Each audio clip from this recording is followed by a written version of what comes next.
The night they found the photograph, Corvin Lask was not where any of his 240 men would have expected him to be. He was not in his back office. He was not at the table where decisions were made and unmade before midnight. He was sitting on the floor of an empty kitchen at 2 in the morning, his back pressed against the cabinet beneath the sink, his knees drawn up to his chest, holding a woman's silver ring in his closed fist. Not crying. Men like Corvin Lask did not cry. He was simply holding it the way a man holds the last evidence of something that cannot be recovered. The way a man holds proof that he once had something worth losing. And somewhere in the building above him, one of his men had just found a photograph that was going to change everything. But Corvin did not know that yet. He was still sitting on the floor. The city of Dreswick sat on the industrial edge of the state. A place that had once been built on steel and ambition and was now built on the memory of both. The waterfront warehouses had long been hollowed out and rebuilt into something they were never designed to be. Upscale restaurants with exposed brick and dim lighting that charged $40 for a plate of food in the same buildings where men had once worked 16-hour shifts for pennies. The streets near the harbor were wide and mostly empty after dark, and the wind off the water carried a smell that was part salt, part rust, and part something older, something that reminded you that everything built by human hands eventually corrodes. Corvin had lived in this city for 31 years. He had grown up in its worst neighborhood and built his empire in its most invisible corners. He knew every alley, every back entrance, every building whose owner had once come to him for something they could not ask anyone else for. The city knew him too. Not by sight. Most people in Dreswick would not have recognized his face if they passed him on the street, but by weight. By the particular silence that settled over a room when his name was spoken. By the way, certain conversations stopped when certain doors opened.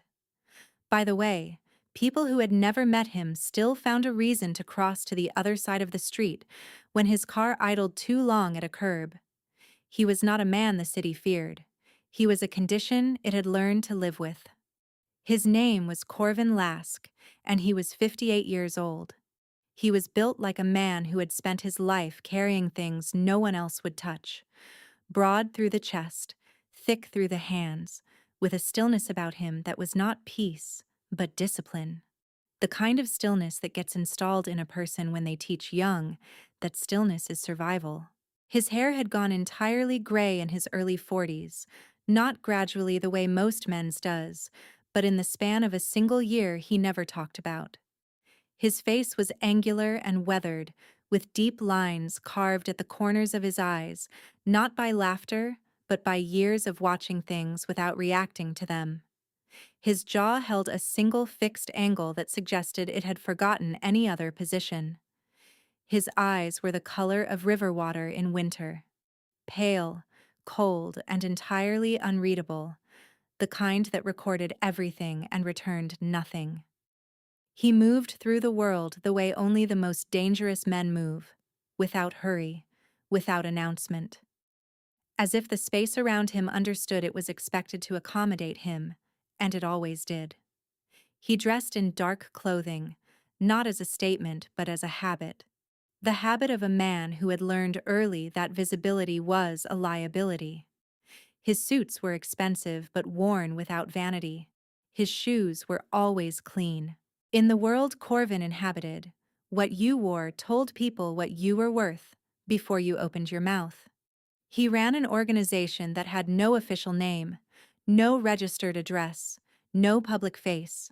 It moved through a network of legitimate businesses, a freight company, 2 restaurants, a security firm, and a commercial laundry on the south end of the harbor. Clean on paper, not clean in practice. He employed over 200 people, some of whom understood precisely what they worked for, and some of whom had made a quiet, private decision never to ask. A lawyer named Galt had kept his name out of every courtroom in the state for 19 consecutive years. By every measure his world knew how to take, Corvin Lask had won. He ate alone every evening. Not because there was no one willing to sit at his table, there were men who would have considered it an honor, but because sometime in the last 4 years, the idea of sitting across from another person at a meal and being expected to fill the space between them had become a kind of exposure he no longer had the capacity for. The last person who had sat across from him at dinner and meant something had been gone for 4 years, 3 months, and 11 days. She had not died. She had simply decided that loving Corvin Lask was a cost she could no longer justify. And she had left behind a silence so complete that he had stopped trying to fill it and had simply built his life inside it instead. Every evening at 7:30 he walked 4 blocks from his office to Harrow's, a small restaurant on the corner of Veldon and Ninth that he had owned for 6 years and never once renovated, because he liked it the way it was, worn in and unambitious, a place that made no promises. He sat at the same corner table with his back to the wall and his eyes on the door. He ordered the same meal, the same way, and every time. And he ate it the way a man fills a car with fuel, not for pleasure but because the body requires it, and stopping entirely is not yet an option. On a Tuesday evening in the second week of November, he walked through the door of Harrow's and stopped. There was someone standing at his table, a woman he had never seen before. She was not his usual server. She was not looking at the notepad in her hand or the table she was straightening or any of the things a person in her position would ordinarily look at. She was looking directly at him. And the expression on her face was not the one this city had taught people to wear when they found Corvin Lask standing in front of them. There was no fear in it, no calculation, no performance of deference or distance. There was something that stopped him 3 feet from his own chair and held him there in a way no threat ever had. She looked at him the way someone looks at a person they already know, not his reputation, not his name, him. And Corvin Lask, who had not been truly seen by another person in 4 years, had absolutely no idea what to do with that. Her name was Neva Cord, and she had been a secondary school art teacher in a building 12 blocks from where Corvin ran his operations. That proximity had always struck him as either absurdly ironic or entirely fitting, depending on the year and the mood. She had known from the beginning what he was, not the details. She had been careful never to ask for those, but the shape of it, the weight of it. The particular quality of silence that surrounded his work, and the phone calls he took in other rooms with the door pulled shut. She had known all of that, and she had chosen him anyway for 6 years, which was either a testament to the depth of what existed between them or to the specific human capacity for choosing what we love over what we understand. She left on a Tuesday morning in March, 4 years ago.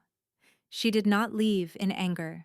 There was no confrontation, no final scene, no door pulled hard enough to rattle the frames. She had placed her key on the kitchen counter and next to it the ring, and she had left a single handwritten note on a square of paper torn from the back of a sketchbook. It said, "I am not leaving because I stopped loving you. I am leaving because I looked away from something last week that I should not have looked away from. And I did it without thinking, and I am becoming someone I do not recognize, and I cannot let that continue." He had read that note 47 times. He knew this because on the 47th reading he had stopped counting. The ring sat on the counter for 3 days before he picked it up. It was not sentiment. Corvin Lask was not a sentimental man. It was something closer to evidence. The ring was proof that someone had once stayed beside him long enough to know the full weight of what he was and had not immediately left. And that was the closest thing to grace that his life had ever managed to produce. And when grace leaves, a man holds on to its last physical trace, not because it comforts him, but because releasing it means acknowledging that the space it occupied will not be filled again. But Neva's leaving was not the thing that had broken him. It had fractured something. Yes, It had stripped away the last layer of insulation between him and a cold he had been quietly managing for more than 2 decades. But the wound beneath that, the thing sitting in the dark of him since he was 32 years old, that was the source. That was what no ring and no silence and no amount of discipline could reach. When Corvin was 32 years old, he had made a decision in a back room, in a building that no longer existed. The decision had taken less than 4 seconds. It had been the correct decision by every logic his world operated on. It had protected his organization. It had removed a threat before the threat could materialize. It had been the kind of decision men in his position made and did not revisit because revisiting was a luxury the work did not permit. The man on the other side of that decision had a daughter. She was 9 years old. Corvin had learned this afterward, not before. For the first year, that distinction had mattered enormously to him. It had mattered less with each year that followed, until now. Standing on the far side of 58, he understood with complete clarity that the distinction had never mattered at all. A child had lost her father. Whether Corvin had known about her at the time was not an absolution. It was simply a detail. He had carried that detail for 26 years. Not loudly, not dramatically. The way a man carries a stone he has stopped noticing because its weight has become indistinguishable from the weight of himself. The morning after the kitchen floor, Corvin was at his desk by 7. Sullivan had left a plain white envelope in the center of the desk with no label, the way he always delivered things that required no annotation. Corvin sat down, looked at the envelope for a moment, and opened it. The photograph inside was approximately 12 years old, judging by the color quality. It showed a street corner in a city Corvin recognized. Standing at that corner was a young woman, perhaps 22 or 23, dark-haired, wearing a jacket he did not recognize. She was looking directly at the camera with the expression of someone who had not known they were being photographed and had only just realized it. Her expression was not quite a smile, and not quite anything else he had a word for. It was the face of someone caught in the middle of becoming something they had not yet finished becoming. He looked at it for a long time. Then he placed it face down on the desk. He spent the next 11 hours running his organization the way he always ran it. Precisely. Without visible hesitation. He resolved a dispute between 2 operations managers without raising his voice. He reviewed accounts that required restructuring and made decisions that would affect the livelihoods of 30 people, none of whom would ever know his name. He took a call from Galt about a matter that had been developing for 8 months and gave his instructions in the same even tone he used for everything. At 6:45 he stood and put on his coat. Sullivan knocked once and entered. "She is in Dreswick," he said. 3 weeks. Corvin did not turn around. "Does she know we found her?" "No. Keep it that way." He walked out of the building and down 4 blocks toward Harrow's. The November air off the harbor was sharp and smelled of brine and cold iron. He was thinking about the photograph. He was thinking about the girl in it. He was thinking about a decision made 26 years ago in a room that no longer existed. He was thinking about all of this when he walked through the door of Harrow's and saw a woman he had never seen before standing at his table, looking at him as if she already knew something about him that he had not yet said out loud. He sat down. She did not produce a notepad or recite the evening's menu the way Harrow's staff were trained to do. She set a glass of water on the table with both hands, straightened up, and looked at him the same way she had looked at him when he walked in. Directly. Without apology or performance. "The usual?" she said. He had never met this woman. She could not have known what his usual was. He said nothing for a moment.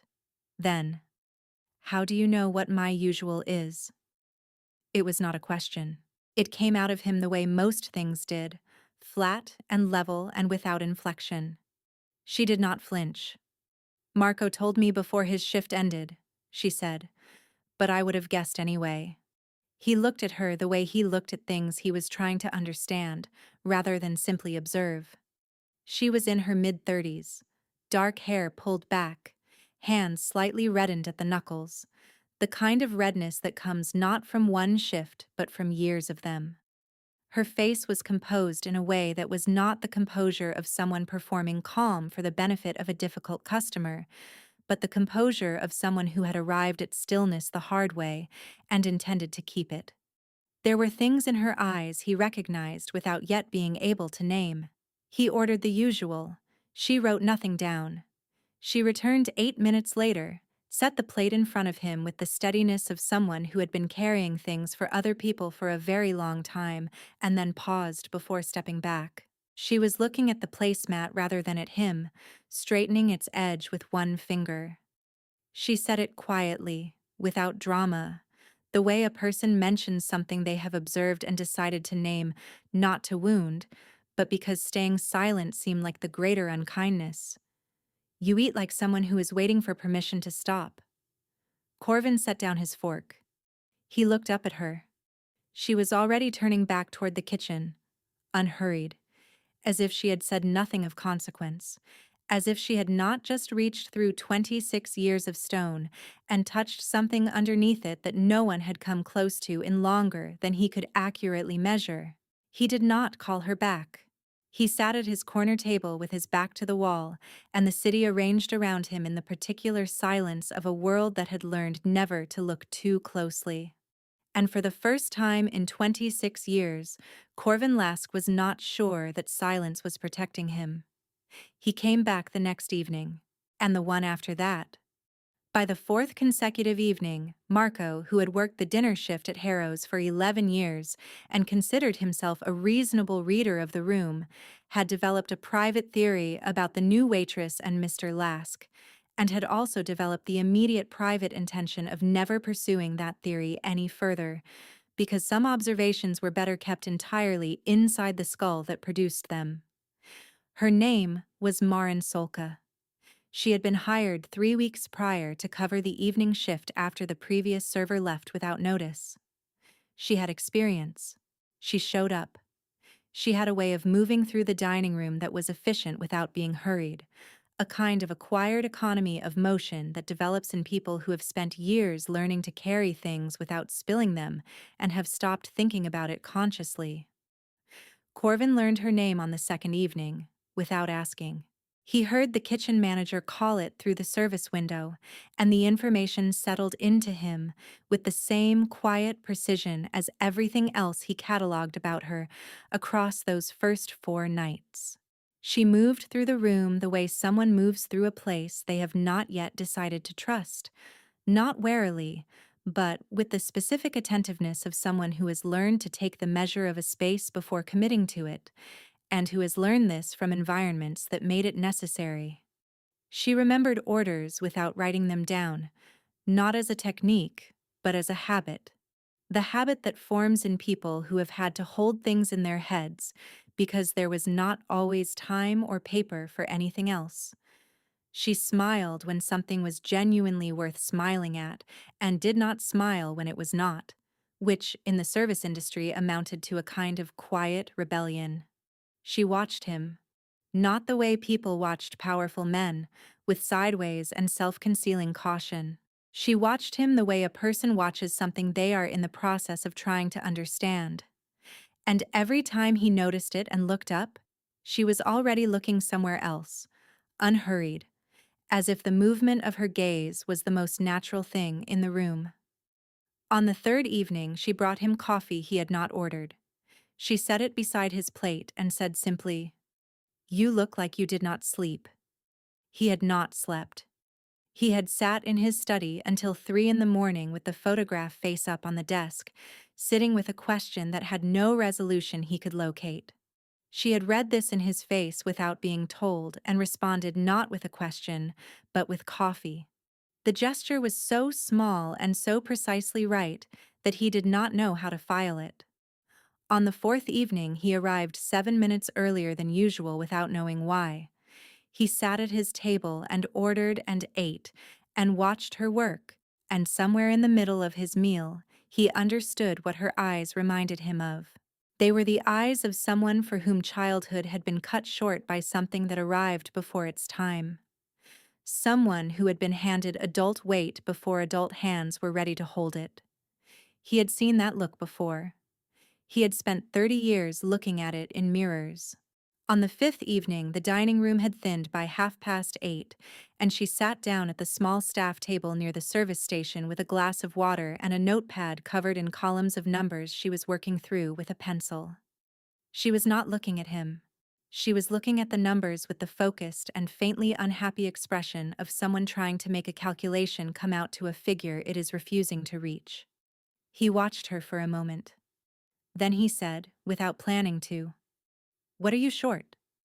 She looked up, not startled, just present, in the way she was always present, as if she had decided at some point to take whatever came directly. $63, she said, every month. I move things around and it keeps landing in the same place. He said nothing. She looked back at the notepad. My father died when I was 9, she said. She said it the way people say something they have said so many times. The weight of it has been worn smooth by repetition. We had nothing after. My mother worked 2 jobs. I looked after my brother. I got very good at making numbers sit inside spaces they did not naturally fit. She paused. Better than I realized, apparently. Not good enough. He looked at her for a moment. Then he said, "What was his name?" She looked up. "Why do you ask that?" "I am not sure," he said. And this was completely true.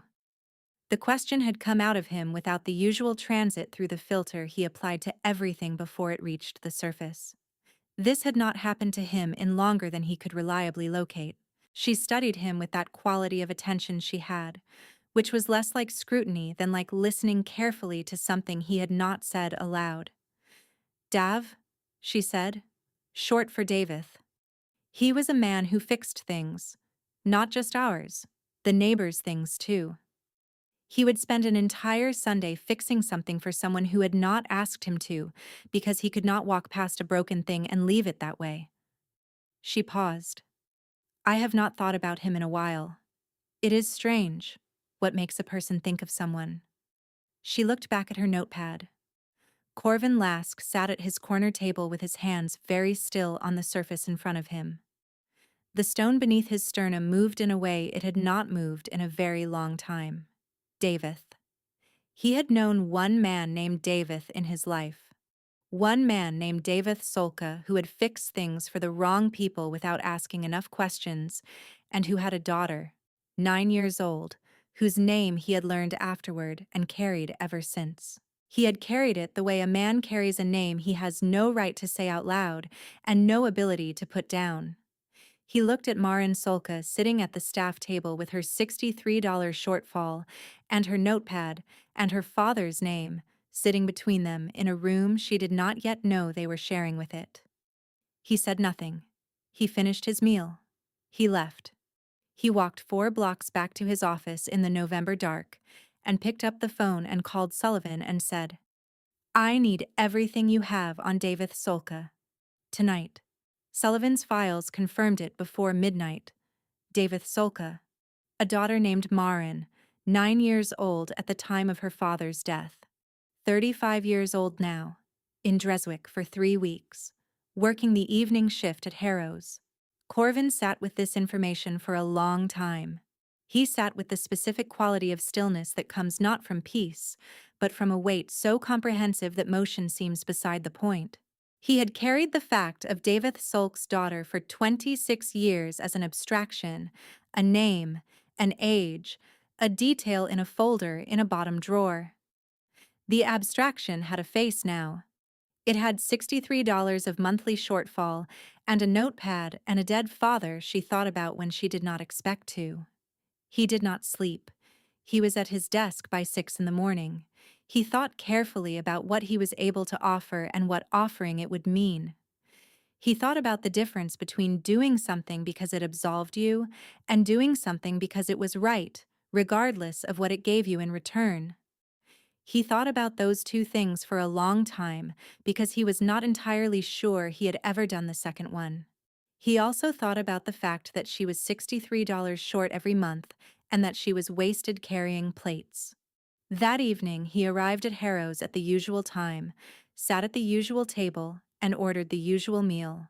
When she brought the bill, he looked up at her and said, "There is an administrative position here that is needed filling for some time. Bookkeeping, supplier coordination, scheduling. It pays a proper wage for proper work." He paused. "You are clearly capable of it." She looked at him for a moment. Her expression was not gratitude, and it was not suspicion. It was the expression of someone taking the precise measure of an offer before deciding what it actually is. "Why?" she said. "Because you are $63 short every month," he said. "And you are wasted carrying plates." He paused. "The decision is entirely yours. I will not raise it again." She was quiet for a moment. The dining room moved around them, glasses and voices and the muted sound of the kitchen. She looked at the table and then at him, and there was something in her face that was not quite trust and not quite the absence of it. Something earlier than trust. Something that might, in the right conditions, eventually become trust if neither of them did anything to prevent it. "All right," she said. He nodded. There was nothing more worth saying. She started on a Monday. Sullivan prepared the office adjacent to his. A smaller room with a window facing the courtyard behind Harrow's, a proper desk, a proper chair, access to the accounts within the scope of what she had agreed to manage. The work was real. There was genuine disorder in the supplier records, and genuine inefficiency in the scheduling system that his previous bookkeeper had not addressed, and that Maren Solke, who had been making numbers behave since the age of 9, began addressing within her first 3 days with an economy that required no direction from him. She found a discrepancy in the supplier accounts on her 3rd day, 14 months of overpayment to a vendor whose contract had quietly shifted terms without the adjustment being caught. She noted it in a written report that she slid under his office door without comment. He read it, called the vendor, recovered the amount, and added the figure to her first month's pay without explanation. She did not ask for one. They developed a rhythm, not a friendship. Something quieter and more careful than friendship, built out of proximity and shared working hours and the slow discovery that another person's presence in an adjacent room was not a disruption. He worked. She worked. The building smelled of old wood and the coffee from the restaurant below, and the days passed with a quality he had not experienced in years. It felt, distantly and unmistakably, like company. On a Wednesday evening, 3 weeks into her employment, he was still at his desk at 9 when she appeared in the doorway with her coat on and her bag over her shoulder and a folder in her hand. She said, "I found something in the records that I do not know what to do with." She placed the folder on his desk. Inside, it was a payment record from 26 years ago, a sum paid to a contractor named Davith Solka for repair services rendered to a predecessor business of Harrow's, a name in a ledger. Her father's name in his ledger, 7 months before the decision in the room that no longer existed. She said, "He worked for you." Corvin did not look at the folder. He looked at her. She was very still. Her face had gone interior in the way it did when she was processing something too large for an immediate surface response. He said, "I know." The silence that followed was the kind that changes the shape of the air. "You knew," she said. "I found out the same night you mentioned his name," he said, "before I offered you this position." Which was true. He had not known she was David Solk's daughter when he saw her standing at his table. He had known only that she was $63 short every month and that she was the first person in 4 years to say something that reached below his surface. The connection had come through Sullivan's files that same night, and he had been sitting with it ever since. "Did you know my father?" she said. He was quiet. He thought about the 4 seconds and the room, and the logic that had governed every decision he made in that period of his life, and the 9-year-old girl who had ceased to be an abstraction and become a woman standing in his office doorway, in her coat. Yes, he said. How? He told her. He told her the same way he had been telling himself for 26 years, plainly, without mitigation, without the softening that would have made the telling easier for him and cost her the truth. He told her about the organization, about the operation, about Davith Sok's proximity to it, and what had been decided in the autumn of that year. He told her that her father had not been a willing participant in anything that warranted what happened to him. He told her that he had not known about her at the time and that afterward, when he did know, the distinction had at first seemed important to him and had then, over the years, revealed itself as the self-serving thing it always was. She stood in the doorway and listened to all of it. She did not interrupt. She did not look away. And when he was done, she was quiet for a very long time. "You are telling me you are responsible for my father's death?" "Yes." The word sat between them, and neither of them moved. She had grown up without a father. She had looked after her brother and gotten very good at carrying things that were too heavy, and had done it all in the absence of a man who spent his Sundays fixing things for people who had not asked him to. 26 years of that. And the man responsible was sitting 12 feet away from her in a building he owned, at a desk she had been working at for 3 weeks, and he had known since before she started. She looked at the folder on his desk. Then she looked at him.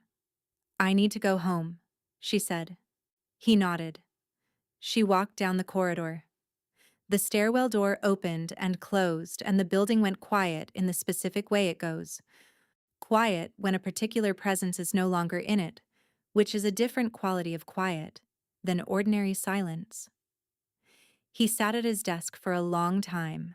He placed Neva's ring on top of Sullivan's old folder and looked at both of them. Then he picked up the phone and said 4 words he had not said to Sullivan or to anyone else in 31 years of this work. "I need your help." Sullivan arrived in 20 minutes. He had been shaped by 12 years in Corvin's proximity into someone who understood that most situations were best served by listening before speaking. He had never been asked for help in exactly this way, and he registered this without showing it, which was why he had lasted as long as he had. Corvin told him everything. He told it in order, without editorializing, because the facts of a thing stated plainly were almost always more devastating than any arrangement of them designed to produce an effect. He told him about Davith Solka and the 4 seconds and the 9-year-old girl and the 26 years of the stone beneath the sternum. He told him about the ring and the kitchen floor and the note he had read 47 times. He told him about the woman in the adjacent office who had found a supplier discrepancy on her 3rd day and slid the report under his door without comment, who had said you eat like someone waiting for permission to stop, who had just learned the truth and walked out into the November dark to sit with it. Sullivan said, "What do you need?" "I need to know what she is carrying," Corvin said. "Not a surveillance report. If she is in difficulty, I need to address it without her knowing the source." Sullivan nodded once. "And," Corvin said, "I need Galt to prepare a trust instrument." He named the figure. Sullivan's expression did not change in the way it did not change when he was performing an internal calculation about what something actually meant. 26 years of whatever I have cost her," Corvin said. "It is not sufficient. It has no sufficient form. But it is what I have the power to give." Sullivan said, "She may refuse it. I know. That is her right." He did not sleep that night or the following night. He worked. He went to Harrow's each evening and sat at his table, and she was not there. Marco said she had called in. On the morning of the 3rd day, he was at his desk when he heard the service door open and her footsteps in the corridor, her specific unhurried way of moving through a space, and he went still in the way he went still when something required everything he had. He stayed at his desk. At 7:30 he walked to his table. She came over with his water. She set it down and arranged the silverware, and did not look at him, and he did not try to make her look at him. Then she looked up. "I have been trying to find information about what happened to my father for 22 years, she said. She said it carefully, as if she had worked out the words before arriving. I had pieces. I had guesses. I knew the shape of it was connected to the work he was doing, but I could not get far enough into it to know what I was actually looking at." She stopped. "I want you to know that I am not all right with what you told me. I am not going to say otherwise." "I would not ask you to," he said.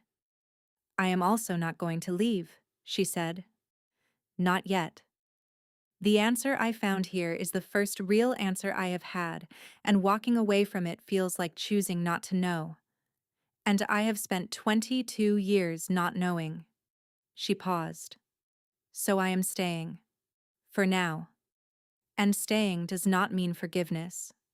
It does not mean what happened was acceptable." "It is not acceptable," he said. "No, it is not." They sat with that. Not comfortably, but honestly, which was better than comfortable in the way that true things are almost always better than convenient ones. Sullivan's report came through 4 days later. Marin Solka was 3 months behind on her rent. She was managing 2 credit accounts with the precision of someone who had learned to make things work since childhood, without ever getting ahead of them. She had a brother in another city to whom she sent a monthly transfer she had mentioned to no one. She had not seen a doctor in 4 years. Corvin read the report at his desk and sat with it for a long time. A letter arrived at her apartment 2 days later from a legal firm representing a charitable trust. It detailed a monthly stipend, a one-time housing stabilization payment covering her arrears and 12 months of future rent, and full health coverage under the trust's administered plan. It was signed by Galt, and constructed to look exactly like what Galt had spent 30 years making things look like. It was convincing in every particular. She brought it to the office that afternoon and placed it on his desk and looked at him. He looked at the letter. Then at her. "This is not a charitable trust," she said. He said nothing. "You did this." "I prepared a document," he said. "You are under no obligation to accept what it offers." She sat down across from him. She sat the way people sit when they are not sitting to be comfortable but to think, back straight, hands folded, eyes on him with that full quality of attention. "You cannot pay for what happened to my father," she said. "I know that." "Then what is this?" "It is what I have the power to give," he said. "Which is not what is owed. What is owed has no available form." He paused. "But you are behind on your rent and your brother depends on a transfer you send every month, and you have not seen a doctor in 4 years." He stopped. "I have spent 31 years doing work that served no one but itself. This is different." She was quiet for a moment, and then she said something that arrived at him sideways, the way her things always did. She said, "Tell me about the person you were before this work made you into what you are. Not what you did. Who you were." No one had ever asked him that. Not in 58 years. He thought about a boy in a narrow apartment in the worst part of Dreswick who had been good at mathematics and who had loved the harbor in the mornings when the light came off the water at a low angle and turned everything briefly gold. Who had wanted to be an engineer? Who had understood before he was 12 that wanting and having were different countries separated by borders that did not open for people who came from where he came from? Who had found the only open border eventually, through a door that swung one way? He told her. Not all of it, but more than he had ever told anyone. He told it in the same level voice he used for everything, but something in the telling of it felt like the opening of a window in a room that had been sealed for a very long time. She listened the way she always listened. When he was done, she said, "You were a person before you were this. I can still see him. He is the one sitting in front of me. He had no answer for that. He looked at his hands on the desk and felt something beneath the stone in his chest shift in the way tectonic things shift, with the full weight of everything above them and with no intention of shifting back. Then she said, in a different register, the kind that arrives after something enormous has been said, and the room needs somewhere smaller to land. Your previous bookkeeper was also filing the quarterly returns 1 month late. Every quarter. For 7 years. She said it dryly, with a gentleness around it. The specific gentleness of someone who understands that a moment needs a small door out of its own weight. And Corvin Lask, who had not laughed in longer than he could accurately locate, made a sound that was not quite a laugh, and was closer to one than anything he had produced in years. She looked at him, and in her face was the beginning of something warm that had not been there before. 2 days later, 2 men came into Harrow's at 8 in the evening and took the table near the window and ordered coffee, and did not look at Corvin. He recognized them by their posture, by the quality of ease that was not ease, by the way they arranged themselves in relation to the room.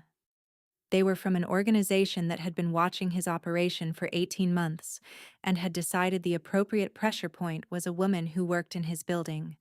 Maren moved through the dining room entirely unaware. She was 12 feet from 2 men whose presence was a message directed at Corvin through her. He took out his phone and sent Sullivan 3 words. The same 3 words Sullivan had been trained across 12 years to receive and act on without delay or clarification. 11 minutes later, each of the 2 men received a phone call. Whatever was communicated produced a visible and immediate rearrangement of posture. They paid their bill without finishing the coffee and left without looking at Corvin. He put his phone away.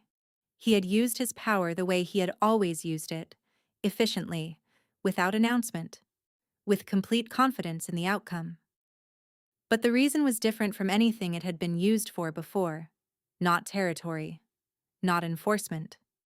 He had used it to protect a person who had not asked to be protected and who did not know she had needed it.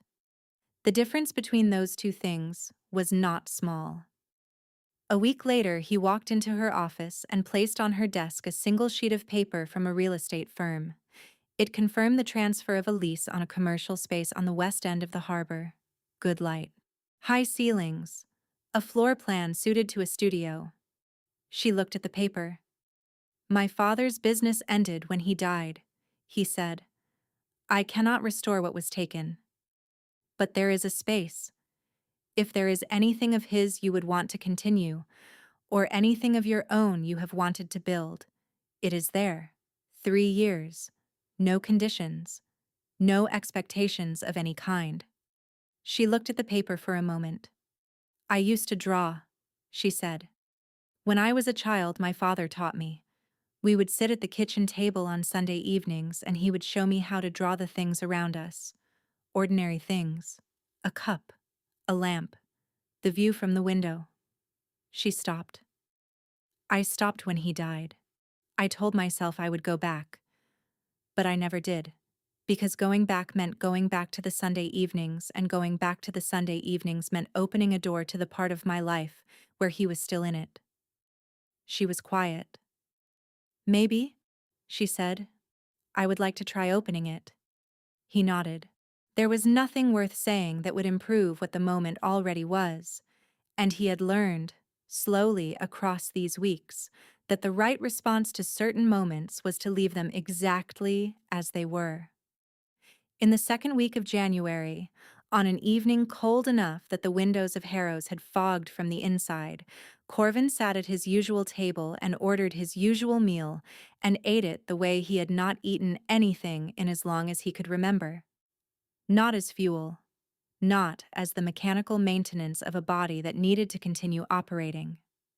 He ate it because the food was warm and the room was quiet and there was, for the first time in a very long time, no particular urgency pressing against the moment from any direction. He was aware that something had shifted. Not dramatically, not in the way shifts are depicted, as sudden illuminations or single clarifying moments. It was more gradual than that and more certain. The way ground changes after a long rain, Not in any moment you can point to, but continuously and invisibly, until one morning you step outside and find the earth is different beneath your feet, and understand that it has been becoming different for some time. He finished his meal. He remained at the table longer than usual. He was not a man who lingered. He had spent 30 years moving from one thing to the next without pausing because the alternative was sitting still long enough for everything he was moving away from to close the distance. He sat now without anything closing in. The 26 years and the stone and the room that no longer existed were still there. None of that had gone anywhere. But the weight of it had changed in a way he could not precisely account for, and sitting inside it no longer required the ongoing expenditure of everything he had. He put on his coat. He stood.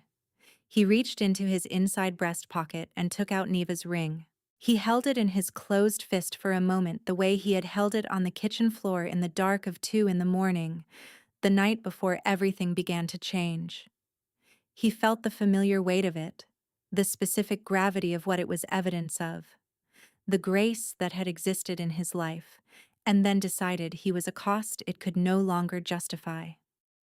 Then he set it on the table beside his water glass, not as a gesture, not as a statement, as a simple act of putting down something he had been carrying long enough and that needed somewhere to rest that was not the inside of his fist. He looked at it for a moment. The ring was a small, plain thing. It had meant something, and it still meant something, and it did not need to be carried to continue meaning it. He walked to the door. Marco was clearing the adjacent table and glanced up as Corvin passed. He saw the ring. He saw Corvin's face. He said nothing because Marco had worked at Harrow's for 11 years and understood that certain things arrived in a silence that was not empty, but full, and that filling it with words was a mistake only people with less experience made. Outside, the January air was cold and sharp and tasted of the harbor.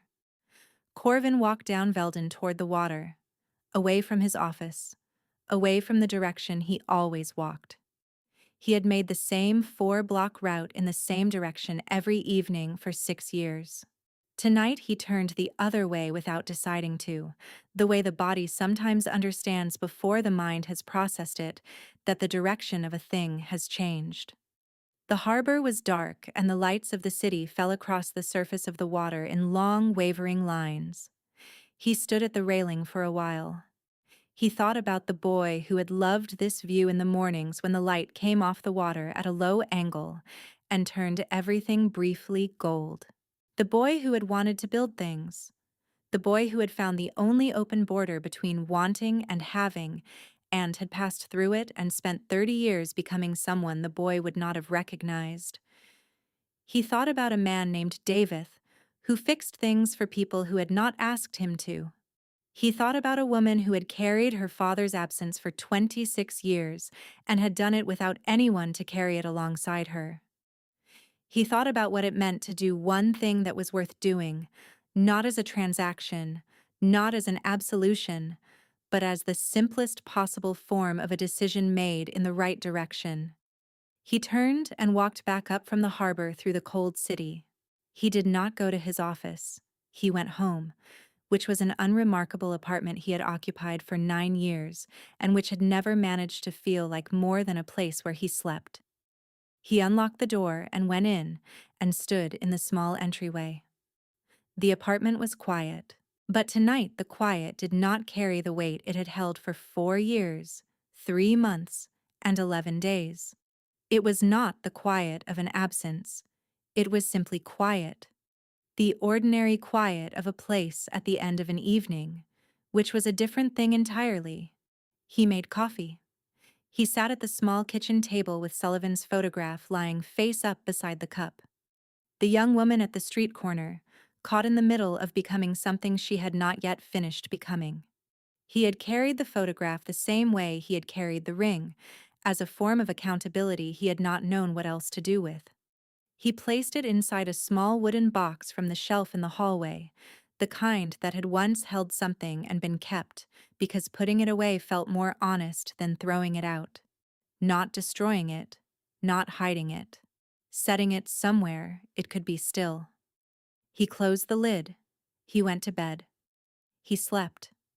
Not all the way through, and perhaps not for a long time yet, but enough.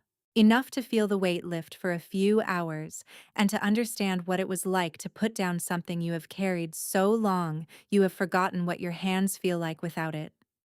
In the morning, on the west end of the harbor, in a studio with good light and high ceilings, a woman unlocked a door with a key that was hers. She went inside and sat down at a table she had positioned near the window and opened a sketchbook to the first empty page and looked at it for a long moment. Then she picked up a pencil. She looked at the view from the window, the harbor and the winter light coming off the water at a low angle, turning everything briefly gold. She began to draw the things in front of her. Ordinary things. A cup. The window frame. The light on the water. The way her father had taught her. Outside, on the harbor road, a dark car moved slowly past the building. The man inside did not stop. He did not look at the lit window where the shape of a woman with a pencil was just visible through the glass. He drove on because stopping would have been for his sake, and not for hers, and he understood the difference now with a clarity he had not possessed for most of his life. He drove along the harbor road, and the January light came off the water the same way it had always come off the water, indifferent to the weight of the people it touched. But it was warm this morning, even in January, and it reached everything. And in a small studio on the west end of the harbor, a door was unlocked, a page was open, a pencil was moving, and a Sunday had begun.